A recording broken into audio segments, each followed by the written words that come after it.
Hello everyone, I'm Ryan Boldery with the Boldery Music Academy. I'm the co-owner and guitar instructor there, or at least one of them.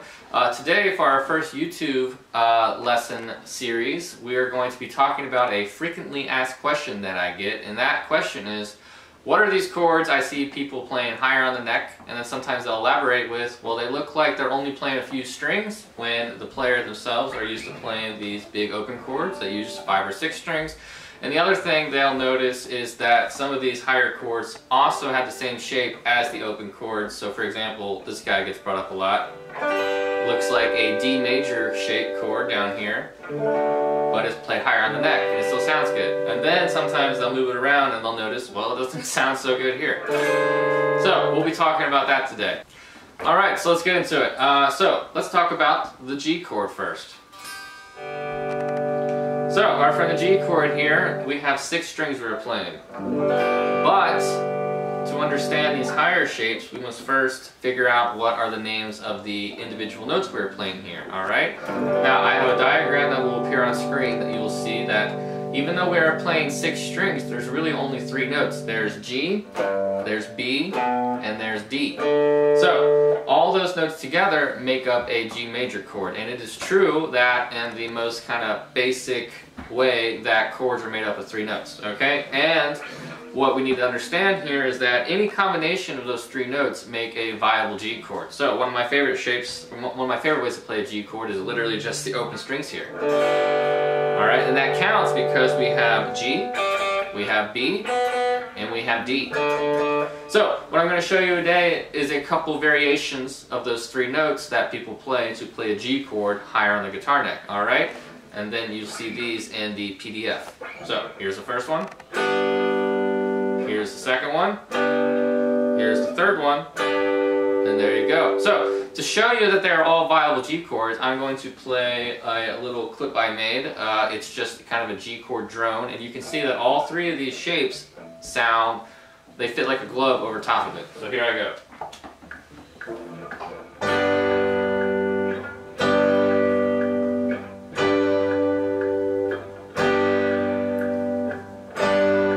And the next set.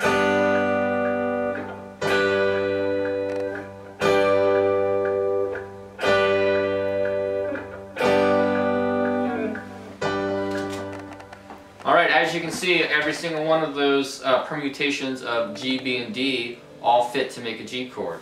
Alright, let's talk about the D minor chord now, okay? So for the minor shape. So let's look at a regular D minor open chord. So now what we need to do is extract the 3 unique notes, alright? And those unique notes are going to be D, F, and A.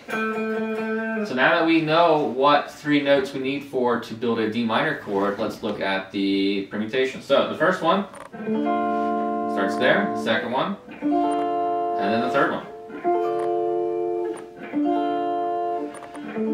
All of those are viable D minor chords. Now, those are off the 3rd string. Let's take a look at the ones off the 4th string. So here we go. First one, second one, and the 3rd one. Again, every single one of those chords are viable D minor. So, basically what I've given you now is instead of only having one way to play D minor or one way to play G, now you have 6 different ways to play each chord. And you can apply that to any chord shape or any major chord and minor chord. And as long as you got the right order of the shapes, you have 6 ways to play each chord. Let's move on to how to apply these. So this is for you kind of intermediate students. So what we're going to do is we're going to take those chord shapes I just showed you and we're going to apply them to a chord progression. So the chord progression I wrote out as an example is G minor, E minor, A minor, D major, and then back to G major. So I'm using those shapes that I went through before to create this new chord voicings for this progression. So this is what the example sounds like. G major, E minor, A minor, D, and back to G major. Now, there's a million different ways that you can play that chord progression because, well, I've given you 6 possibilities for each chord, alright? So that's just one example. But let's note some cool things here. We're playing G major 2 different ways in the same progression. Very cool, kind of opens up a lot of different possibilities and keeps things from sounding kind of static. So let's move on to the more advanced way to practice this. Alright, so since this is the first video lesson at Boldery Music Academy, we're trying to kind of include everybody in here. So a way for advanced players to get some use out of this would be to take the concept that any of the permutations of those three notes that make up a G chord, which again is G, B, and D, can be used in any kind of crazy way to make the chord. So what I showed you is a couple of creative examples that I came up with that you can make your own type of G chord. Alright, so let's go through these. Here's the first one. Alright, and then the second one. And then the third one, which is a bit crazy. Now I'd like to talk about this one for a second. This one uses 4 notes. But remember, you only need 3 to make a viable G chord. So I kind of included an extra one in here. We're doubling the B note. Alright, this is a B here on the 14th fret, and this is a B here on the 19th fret. But remember, you're allowed to do that. Think back to those major chords. This is a G chord and it has 6 notes in it, but only 3 unique ones. So I'm kind of borrowing from that. And then the last one looks like this. So that's one of my favorite things to do when I write my own music, is to take a chord progression and then kind of totally come up with these crazy chord voicings like this one right here. And you can get very creative with this, because the crazier you get with it, the new ideas start coming. So I might use this in like a kind of an intro riff or something. So something like this.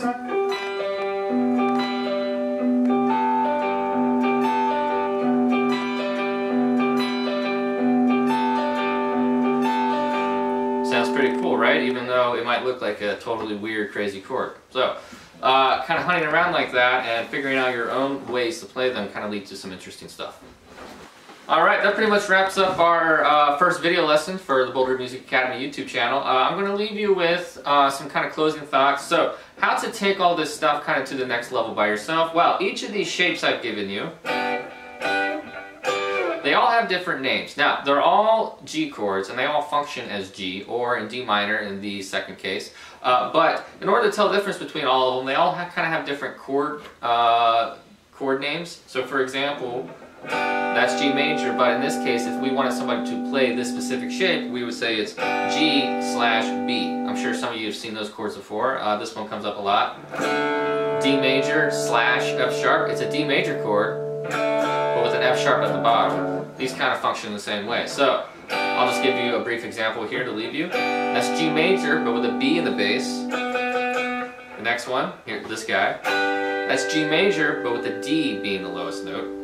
And this is just regular G major with just a higher octave G in the bottom. Alright, the same thing works for the D minor. Alright, and then again, to take it to the next level, you would learn all these other shapes off the 5th string and the 6th string. So, hope you enjoyed this lesson, and I'll see you next time.